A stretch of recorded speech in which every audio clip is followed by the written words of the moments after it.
anything with Noel, seeing as... Yes, sure. So, hi, Noel.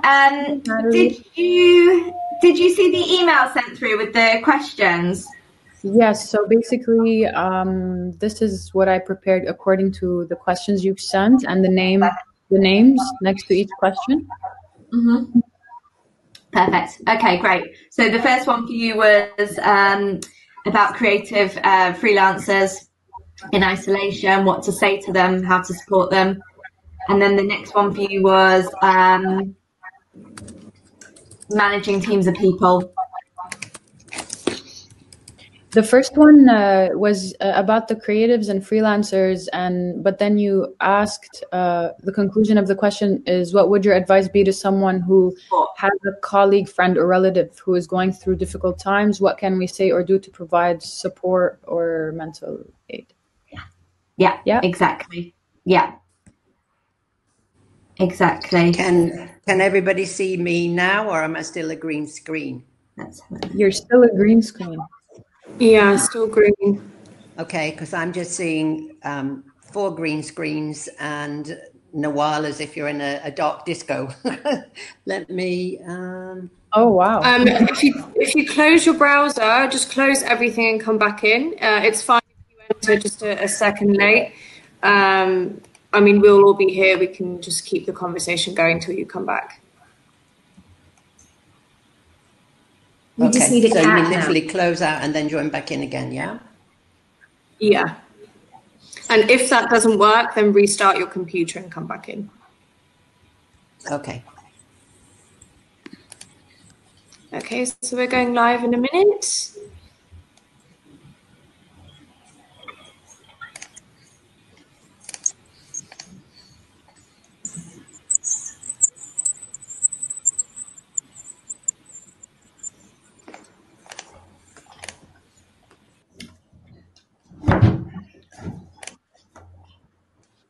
We'll just wait another second because the room's still filling up.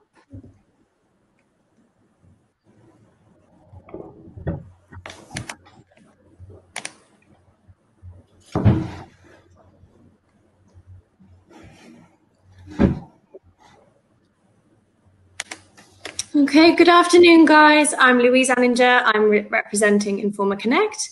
Welcome to today's webinar. Today, we are talking about mental resilience in the event industry. I've personally really been looking forward to this topic, and I think it's more important than ever to have a space to talk about this. So just before we get started, let me just tell you a little bit about why we've organised this webinar series. We really want and hope to bring together the events industry that Informa Connect is very much a part of, and we just want to give back to our community. We've all been impacted in terms of mental health by this situation that we're going through right now. It's very tough for everybody. And these amazing ladies on this panel today will be sharing tips on how to cope, how to stay positive, and how to create a new work-life balance that works best for you. Just some quick housekeeping tips. If you face any connection issues at any point, just refresh the page just like you would on a YouTube link or anything like that, and you'll come straight back in to us. If you have any questions throughout the webinar today, then you see the chat box. You just post your questions in the chat box, and then they will all be addressed towards the end of the session. Our moderator for today is the lovely Natalie Crampton. Natalie is the founder and director of Tech, Middle East and North Africa. So Natalie, over to you. Hi, good morning. Thank you very much. Okay, so let's kick off. This year, 2020, I guess New Year's Eve 2019, going into 2020, none of us saw this coming.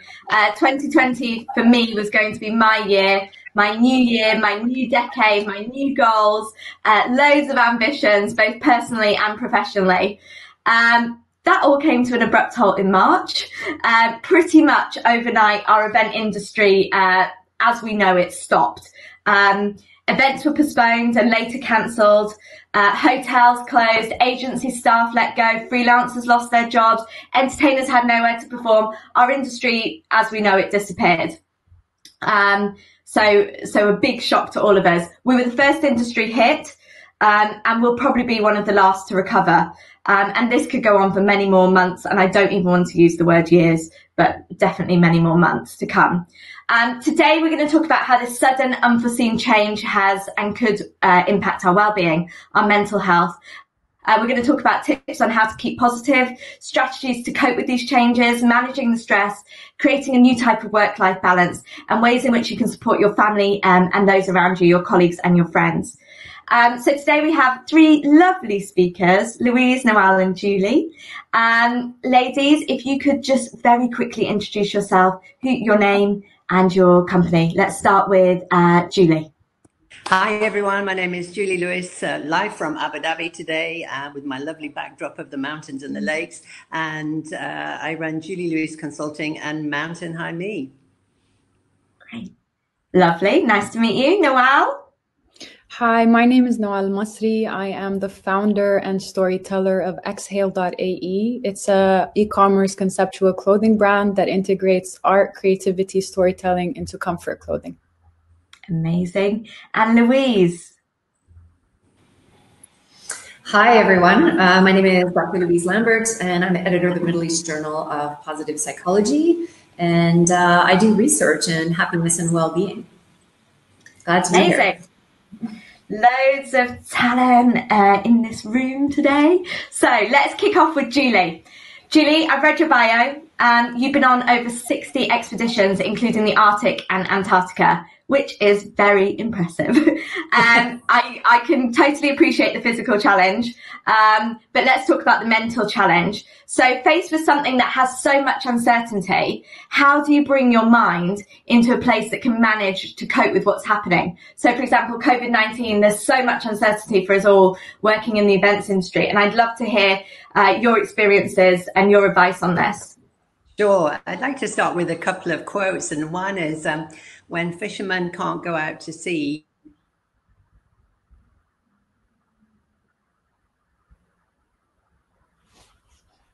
repair our net. Can everybody hear me okay? To repair your nets. There's another lovely quote by John Bon Jovi. When you can't do what you normally do, do what you can. And I think this is an opportunity for us all to really focus on what we can do and focus on that rather than, oh, I can't do that, I can't do this. So the impact on myself is really, I've been running expeditions, retreats, speaking on stages around the globe for the past 18 years. And all of a sudden that's not really possible right now. So, you know, we're all in the same storm and yet we're experiencing it very differently on many, many different levels. So in the past, when people have approached me about coming on expeditions or retreats, I've really kind of taken what I call a strengths-based approach. So Ranulph Fiennes said, you know, when he chooses teams for things, that he's more interested in character because you can build skills. And that's what I really say now. So if you're very much aware of your strengths right now, it's how can I leverage those strengths? For example, my top signature strength is love of learning. And boy, oh boy, have I had to put that into play with learning how to manage new technology, put things online that were normally in person. So focusing on what's strong instead of what's wrong is a big, big thing. With expeditions and anything we do, you know, speaking, presenting, I talk about 3 Ps, you know, planning, preparation, and then pivot, which is a buzzword right now. How can I pivot? And this is about real-time readiness and real-time resilience when things don't quite go to plan. You know, and technology doesn't work on the stage, or the lighting's not working, or something, or, you know, a route's being closed or a border's being closed. So this has been able to, on the spot, think about, you know, being flexible and focus on solutions right now. I think it's super important for all of us in this industry to do what we can and focus on solutions. Maybe that means getting more savvy with technology, doing hybrid events, doing things kind of slightly differently. And definitely to kind of focus on what we can control, because a lot of people say it's out of control, you know, and I say, well, what can we control? And we can certainly control our routine, basically. And I think now more than ever, it's important to establish a routine. If you're used to going into an office 9 till 5 and all of a sudden you're working from home, then still keep a routine, you know, meal times, research times, exercise times, to start the day strong, basically. I talk about TEMS, thinking, eating, moving, and sleeping, like a champion, because we need to kind of be boosting our immune system, our positive emotions. So what are we thinking? What are we eating? Are we eating good food across this time period? How are we moving our body, which boosts our endorphins and feel good factor? And sleeping. Are we all getting a good night's sleep? Because, if you don't have a good night's sleep, then that really impacts the next day and our decision making. And the S could also be, the balancing between solitude and social connections. And I think, if you're in this field of being with people, it's really now more important than ever to make sure that we keep these connections strong. So we might be, I prefer the word physically distancing, because I think we're distancing from a virus, not from each other. So it's really kind of important to keep those connections strong. Because I've had so much experience in nature, I really think, to get outside and offline as much as possible. That's key for me, because I think everybody's spending more time indoors and online and getting Zoomed out, Skyped out, go to meetings. So really, really important to spend some time outside and offline. Limit your time on the news, be aware of what's happening, but please, please, please don't be consumed by it, because it can send you down on this spiral, and really focus on what we can control. So they're just a few things really about focusing on what you can do, making sure you've got a routine established, and thinking, eating, moving, and sleeping like a warrior, like a champion. And I think that's important for all of us. Yeah. Excellent. So I love what you said. Focus on what's strong. Love of learning, something that resonated with me, because I'm really enjoying lots of learning new skills and things at the moment. Focusing what you can control, and the connections. I love what you said about social distancing. Let's call it physical distancing. I completely agree with that. And nature. I'm in the UK at the moment, and I'm loving going for my walks. Yep.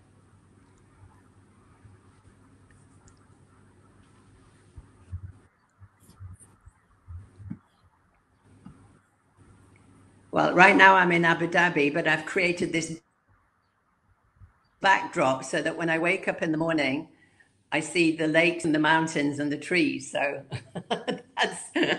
that's one way of boosting my mental resilience, by connecting with nature as soon as I open my eyes in the morning.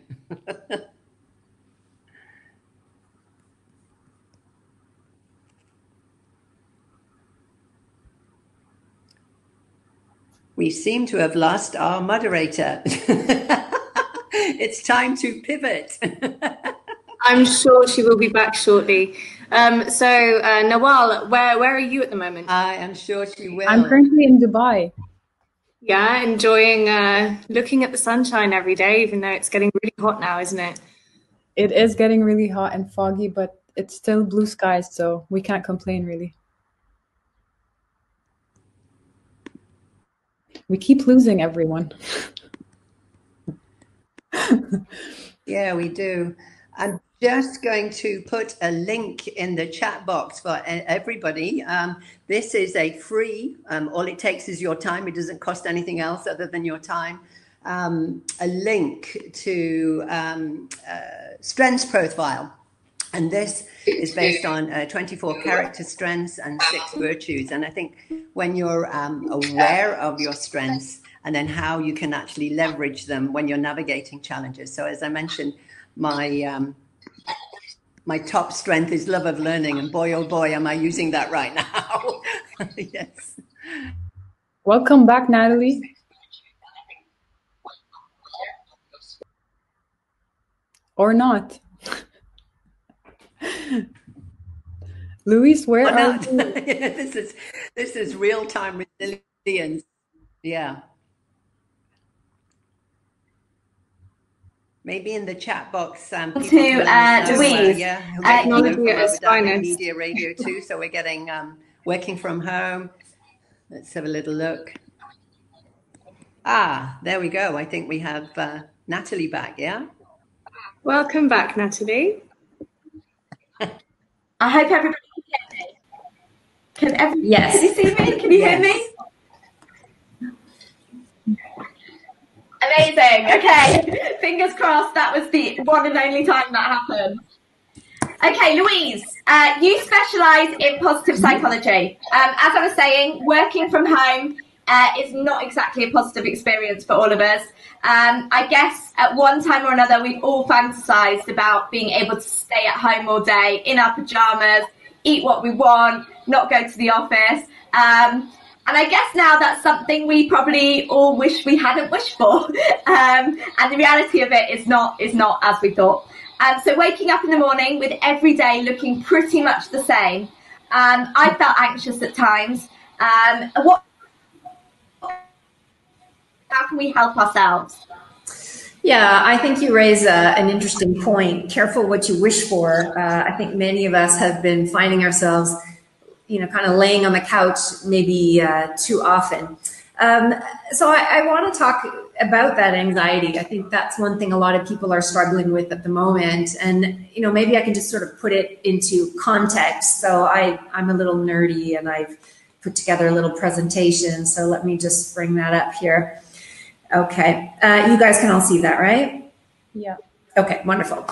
Again, I think, what I want to do is kind of normalize a little bit of this anxiety. I think this has been many of us in the past couple of weeks, and, myself included. I found myself laying on the couch at 2 p.m. going, what has become of my life, right? So if that has been you, then congratulations, you're normal. And the reason I want to talk about anxiety is, we talk about the second pandemic, and I think this is starting to become true for many of us, but I want to put it into context. So if we think about anxiety kind of on this spectrum, on the one hand, there's panic and hysteria, right? These are the people who are hoarding toilet paper and, running around saying we're all going to die. I mean, that's not necessarily functional. And then there's people at the other end who are like, la, la, la, this will be done by spring. That's also not functional because that's also not real. So anxiety is, in fact, the appropriate response. And anxiety is a signal that comes naturally, it's adaptive, and it comes as a response to threat. And the current context we're in is a threat. Right. So if we think about the coronavirus, but also economic threats to our livelihood, threats to our relationships. So in that context, anxiety makes a lot of sense. And a lot of people ask, how do I get rid of anxiety? And frankly, I don't think you want to get rid of anxiety. So we need to think of anxiety as the fire alarm. It tells us there's a problem. And when you're a little bit anxious, that's what keeps you washing your hands, safe spacing, I like to call it, taking care of your health, looking for opportunities. And even if we wanted to get rid of anxiety, we can't. It's a built-in response. And it would actually be foolish to do so because it would mean we'd drop our guard, we'd be hanging out at the beach, we'd get sick. And so we actually need it. It protects us. The problem, of course, with anxiety is that it also is costly. And what does it cost us? Well, if we think about what does a fire alarm actually do, it only has one job, and that's to find fires. So it's not focused on anything else. It's also on high alert. It's designed to look for danger, and it's very short term. It will find the fire immediately. It's not going to announce it to you 2 weeks later. So the fire alarm does exactly what it's designed to do. And the problem or the cost to it, of course, is it keeps us a little bit self-focused. And I don't mean that in a selfish way, but self-focused in the sense that we're focusing on our needs, our emotions, our particular context, our circumstances, and that's okay. It just makes it a little bit harder for us to look beyond ourselves.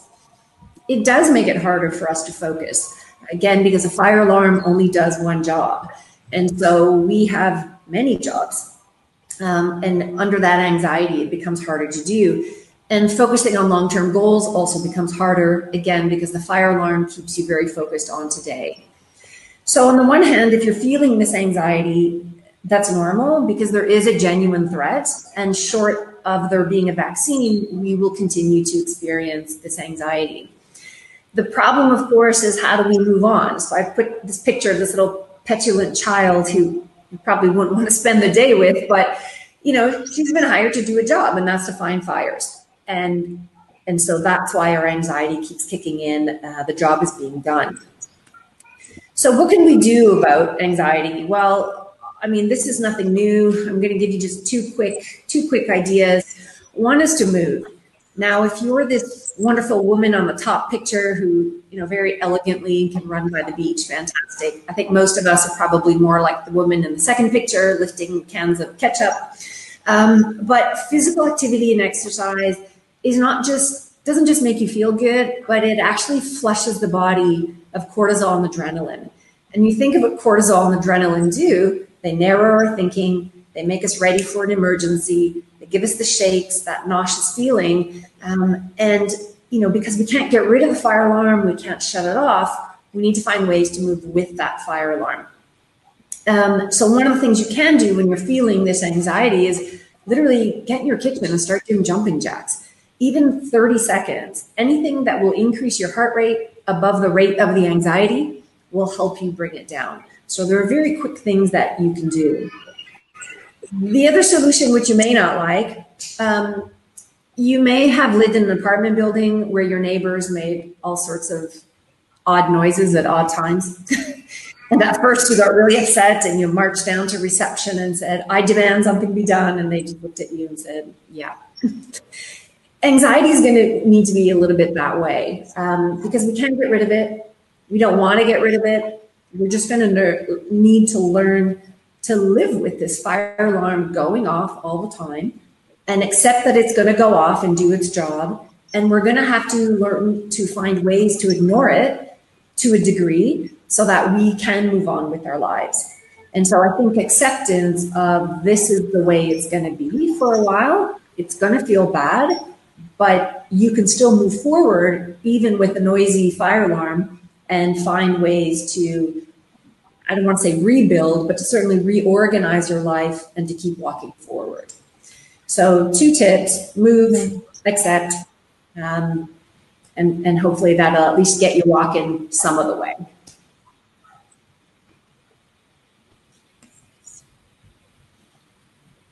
Can't move forward even with like the noisy fire alarm. So there are some great tips. Thank you so much. Movement, acceptance, anxiety needs to be accepted, and learn to live with the fire alarm around us.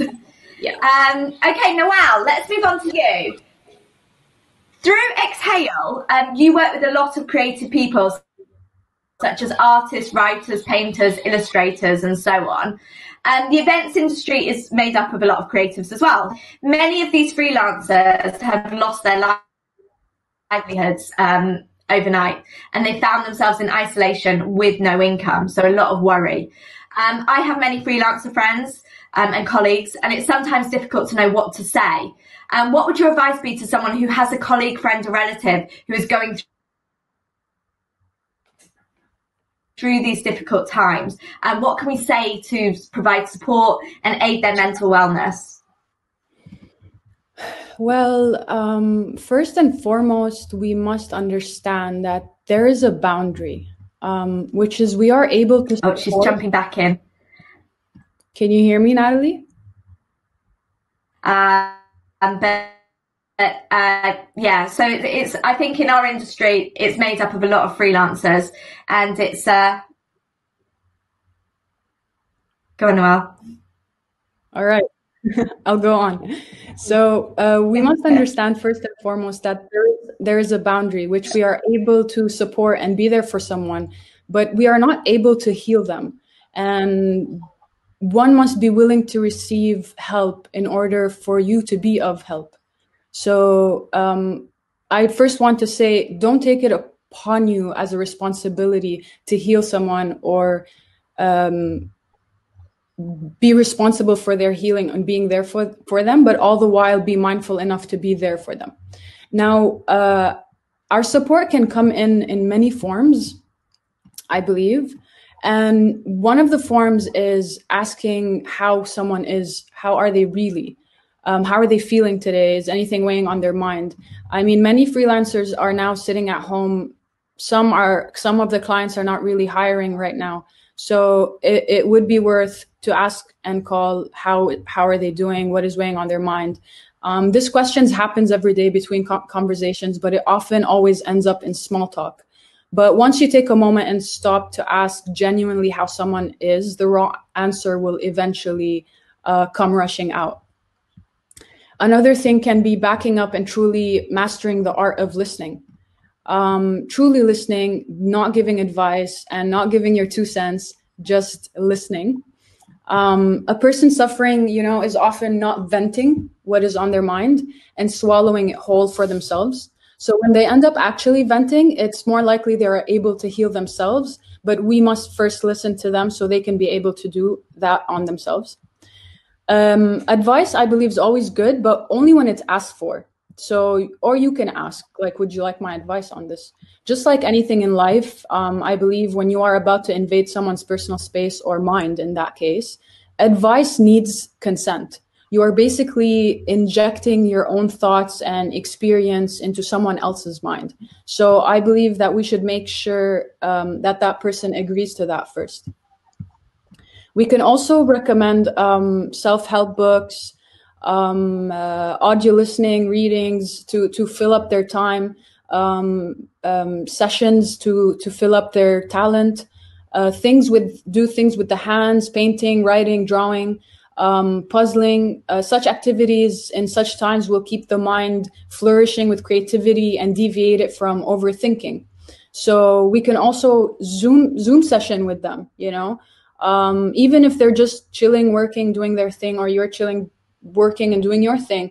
Just the fact that someone is around soothes the soul of someone who has anxiety, especially in times of isolation, like we are in today.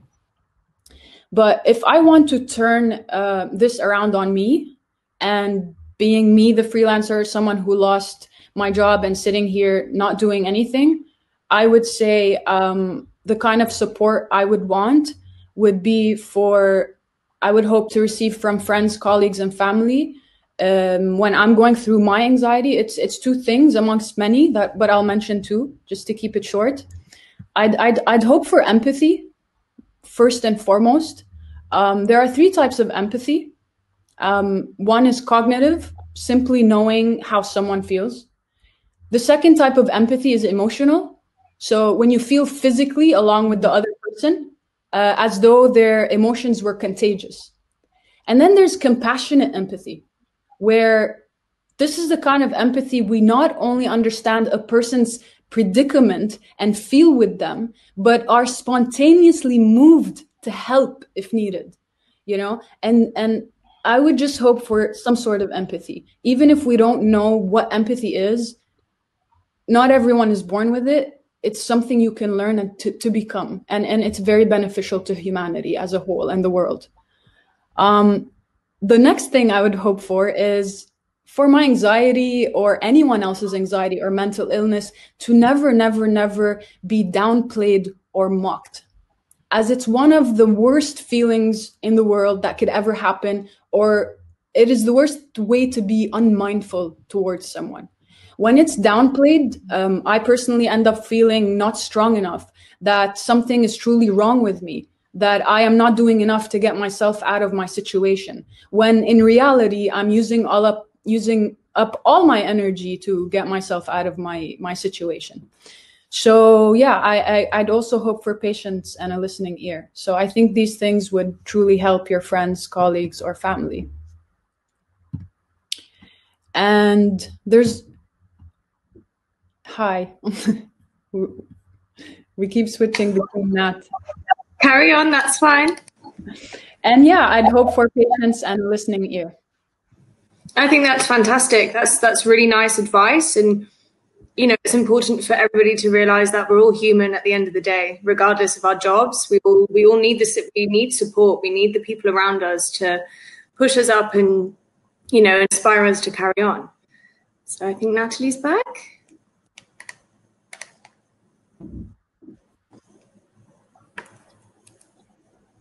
Welcome back, Natalie. I hope everybody can hear me.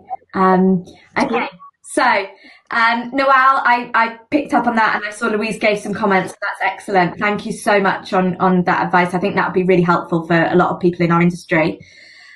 Louise, I'm a single mother to 1-year-old twins. Thankfully, I have a nanny that helps me, and thankfully they have barging. So I'm really struggling with work-life balance. So prior to COVID, I would wake up in the morning, I would have my mum hat on, I would give the children their breakfast, get them ready for nursery, I would go to work and have my business hat on. I would come home from work, do the bath and bedtime, mum hat back on, and then probably in the evening I'd go to an event or I'd do some emails or something, back to my business hat. So I'm changing hats like 3 or 4 times a day. Working from home is absolutely exhausting for me. I feel like I'm swapping hats continuously. I'm doing an email, a child asks me for something, mum hat, businesswoman hat, mum hat, and it's exhausting. What advice would you give to anyone to improve their work-life balance? Because we can't create physical compartments anymore, going to the office, being at home, and we're not physically changing environments. So is it even possible? What do you recommend? What can we do to help ourselves? So, I think many things are changing now, including the old rules and the way we used to do things. And we always talk about this work-life balance. And I'm with you on that. I just don't think it's possible anymore. And sometimes we really have to reevaluate what is it we're clinging on to and why do we need work-life balance? I don't think it's possible. I think we're putting a lot of pressure on ourselves to, be productive, be, balanced, be optimistic, be this. My advice is just do what you got to do. I think it's going to be very difficult because everything's being done at the kitchen table now. Whether that's business decisions, talking to your mom, being a mom, dealing with your partner, there's a delivery at the door. There's too many things coming at us. So I think getting rid of these expectations for balance, I think we just need to learn to kind of roll with it, go with it, and find a new rhythm. And that's going to be really difficult because there's no template. We don't know how it's supposed to look. So on the other hand, I think that gives us a lot of freedom. It's going to look however it looks like the way that works for you. Now, if you really want to try and break things up, I think there's certain things we can do. One is put your phone away. Like literally, you might put it away in a different room on silent from this time to this time to allow you to be able to focus. You might want to start shutting off notifications, just so you're not constantly task switching, because that in itself is cognitively draining and emotionally frustrating. I think closing the door, you've seen on social media, a lot of signs moms have put up, unless you're dying, don't knock. I think there's something to be said for that. And trying to set up those boundaries. Now that might only last 15 minutes, particularly if you have little kids. That might only last 3 minutes, but maybe a little bit more assertively trying to block time. Same with friends and family, letting them know, look, I actually am working from 9 to 12. I cannot and will not take your calls, and to try and find ways to set boundaries for us. But knowing that, look, it's going to be what it's going to be. So it might work one day, it may not work another day. Amazing. Really good advice. Thank you. I'm going to be putting some of that into action, definitely. So everybody here has given amazing advice so far. Loads of food for thought, lots of things we can start thinking about. Julie, what can we do right now, today, to improve our mental wellness? Is there anything we can start straight after this webinar that we can get on with right now? Sure. I have something called a power of 3, and I have these 3 rocks on my desk, which are anchors for me. And it's what can I do for my mind, whether that's meditate, read a book, listen to some great inspirational music. What can I do for my body? And that's, do I need to take a power nap? Do I need to take a hot bath or a cold shower? Do I need to exercise? Do I need to move? And then the third one is really, what can I do for my business? So kind of zoning in on that. And when I come to the business rock, I think of 3 C's, and that's connect, collaborate, and create. So I think it's really important that we stay connected, because we're in the people industry, so we're used to connecting a lot. So whether that's a phone call to a family member, a friend, or a client, just say, hi, I'm just checking in with you, how you're doing, because that makes us feel good as well. I mean, connection, collaborating. How can we collaborate with each other and do things like we're doing here, that coming, to form a team online to do a webinar. And then create. What can we create? Creating online programs, creating new solutions. So it's that kind of my mind, my body, my business, and then connect, collaborate, create. I think the key thing is really self-compassion right now, naming it to tame it in EQ forms. How am I feeling right now? And what would I like to feel instead? And a great kind of compassion question is, what do I need right now? And ask your teams, what do you need right now? And that could be a virtual hug. It could be, a good laugh, a good cry, a huge pot of tea, whatever it is. It's asking yourself, what do I need right now? So I think kindness. I know it's Mental Health Awareness Week in the UK, and their whole theme is kindness. So I think it's just really this acceptance that Dr. Louise mentioned earlier, that I feel like this now. Instead of getting stressed, I'm feeling like this now. It's just this is how I feel right now. What would I like to feel instead? So that's something you can start straight away, right now. Great. So be kind to yourself. Be kind to yourself. Good advice. I'm interested to yes, yeah, absolutely. And I guess a lot of people listening manage teams of people. So from a manager's perspective, Noelle, what would be your advice for managing your employees to ensure good mental wellness? And then I guess the second part to that question, which Louise, I think you'd be great to answer, is for anyone listening that isn't a manager, but it's about supporting their colleagues. So we've already touched on that a little bit, but I think, again, talking about how you can support your colleague. So Noelle, great to hear from your advice on managing employees. In my opinion, again, the concept of always asking how someone is and not just treating them as an employee who just needs to do their task and work from 9 to 5 and have it over with. I think it's always necessary to truly have this one-on-one, how are you and how's everything going, to ensure that the employee that you guys are working with are actually in a good mental state. It's also good and healthy to share a bit of you, to be real, to be vulnerable. That way your employee will feel you are a human too, not just their manager. It will also help reduce the stigma around mental health and getting help. It's important to build a human relationship with your employee, whom are your family at the end of the day. They're all working towards one goal, to succeed in your department or business. It's also important to ensure that the task given to the employee is not one that is overwhelming for that certain individual, and that comes from understanding and knowing your employee genuinely. It's also important to have your team know that this business and task is a united one. So you're not doing it alone, they're not doing it alone, and that you're always ready to dive in with them for them to be comfortable to ask for help. To create also the business managers should always create a mind and body program, especially the big companies out there. They should include mental health benefits such as therapy, stress management services, and more. This will also reduce the stigma around the company and around stigma around mental health in the company and to the individual. Also, employees' health benefits, physical benefits, financial benefits should always be a top priority. I think the companies should encourage online training, to sharpen their skills and to deviate from overthinking, as isolation can raise can raise the feeling of loneliness, which can lead to anxiety and depression. And I believe working from home does not mean your employees are available to you 24/7. There should be boundaries and balance.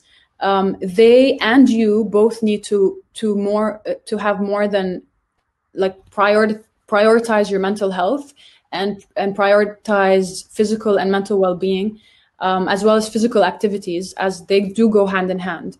Also, managers working till late does not mean they should expect their employees to be too. We all manage our life differently, and we all should create a work-life balance that is of benefit to our own lifestyle. So I also think, going back to empathy, you must show empathy, compassion, and leadership during such a time, and of course, always. It will definitely go a long way with your employees and building a sustainable and content team. Excellent tips there. I really like the thought that you've kind of put in my head, because I have a team, and sometimes I'll jump online in the evening, and I want to send an email just to get it out my way, get it off my to-do list, and I really have to be conscious. I start my emails now with this inbox, like, don't feel obligated to reply just because we know we're all sat at home. So that's interesting. I think Louise, it's important to be mindful in that. Yeah, absolutely. Louise, for anyone that isn't a manager.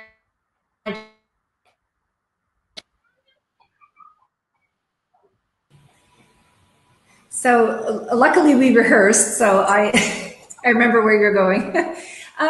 I just want to make an important point, and this came up in a session I did yesterday.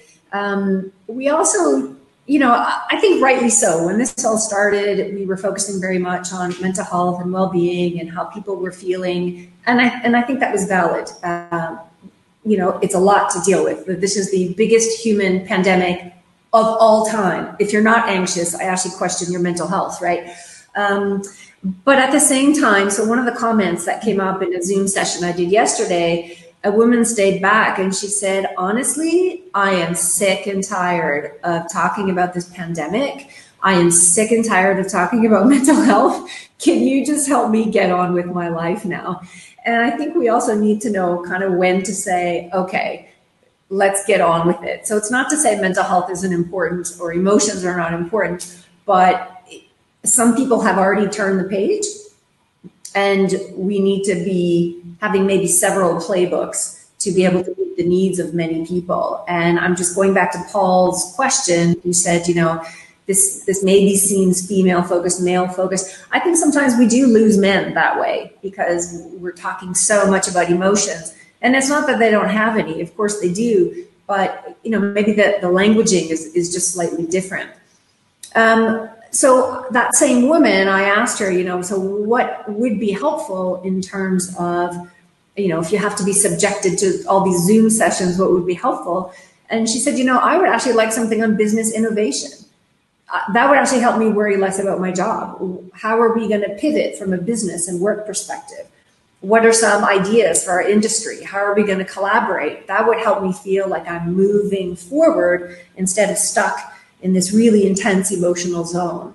So although, yes, I think, paying attention to emotions is good, we also need to know, is it also time to move forward with this new state of affairs, and how will we do that? Coming back to your question though, what is useful for our colleagues? One of the things I did, because let's be honest, just because you worked with somebody before doesn't mean you necessarily got along with them. So sometimes, reaching out to everybody, people would be like, we never talked before. Why are you talking to me now? Right? So I think it's about, the people you did connect with, keep connecting with those people. And, we could just leave voice notes and say, yo, what are you doing today? Are you dressed? It could be about saying, hey, I thought we could do this idea, or you got a new project. And I think it's just checking in with people, because at the end of the day, we are resilient, we do adapt. And when we think about where we were 8 weeks ago to where we are now, we've all come a long way. and we've all adjusted, and we're here, we're moving ahead. And so now it's what are our next steps now? So I think just checking in, doing things like this, but also just being mindful that people are also ready to move ahead with ideas now, and not to kill people through Zoom or with Zoom. Yeah, with Zoom, death by Zoom. I really like what you said about celebrating that we've adjusted.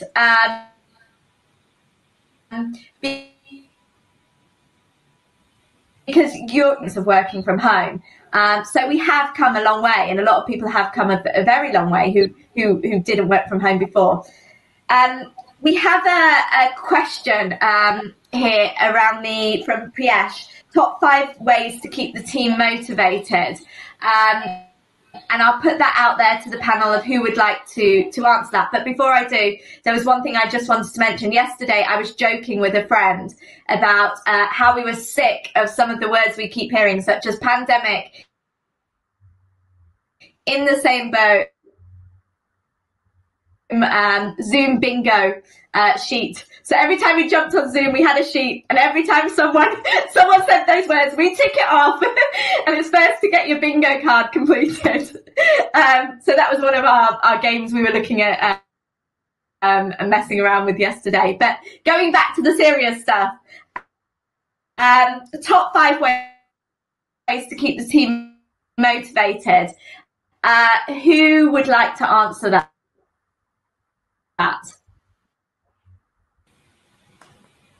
I can maybe just offer one very little idea. I think it's hard to motivate yourself, right? And I think motivation comes from inspiration, comes from connection with other. But given that everybody's in the same boat, that's becoming harder and harder to do within the same industry. So I think, maybe being motivated and feeling that sense of fire and passion and energy and how do we move forward is to start looking to other industries, thinking about how do you reinvent yourself. So maybe the entertainment industry will never look the same, but is there, and use whichever adjective you want there, adverb, but thinking of how can it look different? Yesterday or a few days ago, and you've probably seen it, they had a concert in Germany, full scale, thousands of people, everybody's in their car, but they pulled it off. Like, that's an event, right? So it's, I think, looking to what other people are doing some research, connecting with people you never thought you'd connect with, connecting with different industries altogether and saying, hey, if we were to sort of brainstorm or do some design thinking about how healthcare and entertainment can come together, or how education and entertainment can come together, or how food and entertainment can come together, what would that look like? So asking very unlikely sources, I think we're in need of new ideas, and that's hard to do when everybody's in the same industry. So pairing with others external to you may be helpful in that. Great, interesting. I think you briefly touched on our entertainment industry may never be the same again. And I think for people working in events, we've come to terms with the industry isn't going to recover probably this year. And for us, it's a very scary thought of, our something we love and our passion is could potentially go away for a very long time, and I really don't want to say it forever, but and I definitely didn't choose a career in digital events. I know that, so I have to find my new passion and look at what my career is like. And I know a lot of people in our industry will be thinking exactly the same thing. I think one tip I found really useful in my business is that communication thing. So the daily, we have an 8:30 a.m. Zoom call. I insist everybody puts their camera on. I don't care if you're in your pajamas and you haven't brushed your teeth or brushed your hair, it's fine. But just get your Zoom camera on, so we're getting that face-to-face time and we're seeing each other and just catching up on what we're up to for the day. I've found has really, really helped. We have one more kind of comment question from Paul. he mentioned that he felt a lot of these tips were for women. When we've been having this discussion, I have both men and women in mind.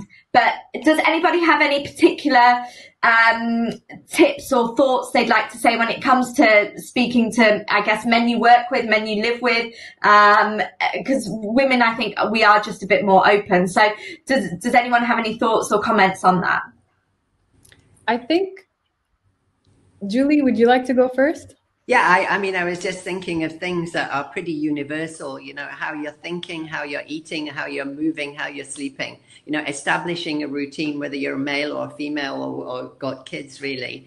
And that kind of mind, body, business, or connect, collaborate, create are pretty universal. So I think they're just as much, if not more, I mean, applicable to all of us, really, you know, to make sure that you're eating well, staying hydrated, that you're moving your body, that you're getting a good night's sleep, that you're thinking about new solutions. You know, this is part of resilience. You know, am I open-minded? Am I thinking, no, this is only one way? Or am I now kind of broadening your awareness to what's possible by creating and connecting and collaborating with people, saying, you know, I collaborated with a lady in France and we did a resilience and intuition 6-week virtual program, and you know, I'm having discussions with people about different things. So I think, yeah, it's time as well to focus on yourself, on your team, on your family, on your community, and on the planet. And what could I do? You know, I don't normally do this, but what can I do instead? You know, and focus on creative solutions to doing the same thing, but doing it differently and doing it with new people, which makes it even more exciting, actually, because it just opens up your mind to, oh, that's a new possibility, you know, and it doesn't matter where they are. They don't have to be, you know, where you are right now, because we're so connected globally through the digital highway. Yes. Yeah. I think the advice on empathy, being human, being vulnerable with your employees, being mindful towards yourself and others, asking truly how someone is feeling, whether they're a colleague, friend, family, doesn't really matter. I think such advice goes hand in hand for men and women. I do understand that men feel that it's harder for them to express themselves in a society where they are judged for feeling. But I think we're in the 21st century, and I think that should be long gone by now. And a man who feels or is empathetic or shows tears even is not shame. It's completely normal. It's human. At the end of the day, men and women are human, and this is what we have in common. And internal emotions are also things we have in common. I do understand that for men, it's probably harder to swallow all these things and accept it due to society again. But I hope Paul did feel like this was a session that benefited him more than he thinks. Yeah, I hope so. And I think I've really enjoyed listening to all the advice, tips and thoughts on like mental wellness, especially within our industry, because it's so tough at the moment within the events and meetings industry. And I hope everybody listening is able to go and put some of your advice into action and improve their well-being during this difficult and challenging time. That should go on my bingo, difficult and challenging time. Before we go, it would be great if each of you could just summarise in 1 minute your key takeaway for someone working in the events industry. What should they take away from this? Quick, short summary. Ooh, I think I'm going to use a nature-based summary because I love nature, and it's to stand strong and grounded and resilient like a mountain, but also be like water and go with the flow and stop, you know, resisting and go with the direction of the water rather than swimming back upstream or holding onto the shore for dear life. So stand like mountain, flow like water. And that's a quote by Lao Tzu. I can't claim that one. That's from thousands of years ago. So it's just, being in that moment. Yeah. I think for me, it's about, there's a solution for everything. We just don't know it. And that's kind of the issue. I really feel humans will prevail. We will find a vaccine. And until then, we will also find weird, unusual solutions. So if you just look at the last 8 weeks, we've got this weird, I don't know if you've seen this hugging bag. It's just so bizarre, but we've invented this. So in the next couple of weeks, people are going to be innovating and inventing all sorts of things. Why can't it be you? So I guess my thing is, look at the situation from different perspectives. What would a 10-year-old advise you? What would your grandma advise you to do? Grandmas have good advice, sometimes surprisingly innovative. What would a pessimist advise you to do? What would a crazy optimist advise you to do? And really try and find those answers. And it's about creating this new reality, and we will get there. We just need it sooner rather than later. So be open and ask crazy questions. In my key takeaway for someone working in the events industry, or anyone else for that matter, to build up their mental resilience is to pause, always pause, take a moment to slow down every now and then, especially as the event industry is extremely stressful and fast-paced, filled with deadlines and last-minute mishaps. So pause and try to remember why you are where you are. It is important to constantly remember to exhale, and remember why you are doing what you're doing. And obviously, and finally, to always be empathetic and compassionate. Yeah. Excellent. Some really, really nice tips there. Thank you so much, ladies. It's been so lovely to talk to you. So thank you so much for your time. I'm going to hand back to the team at the Middle East Event Show. I've seen in the comments section a lot of people asking about finances. I guess that could be a particular topic for you at some point later on, Louise, to kind of look at later on. But I'll hand back over to Informa now. Middle East Event Show. Yeah, absolutely. We will have a look through all of the comments, and we will try to address them in the webinars coming up in the future. So all I want to say is thank you so much, ladies. This has been an amazing webinar.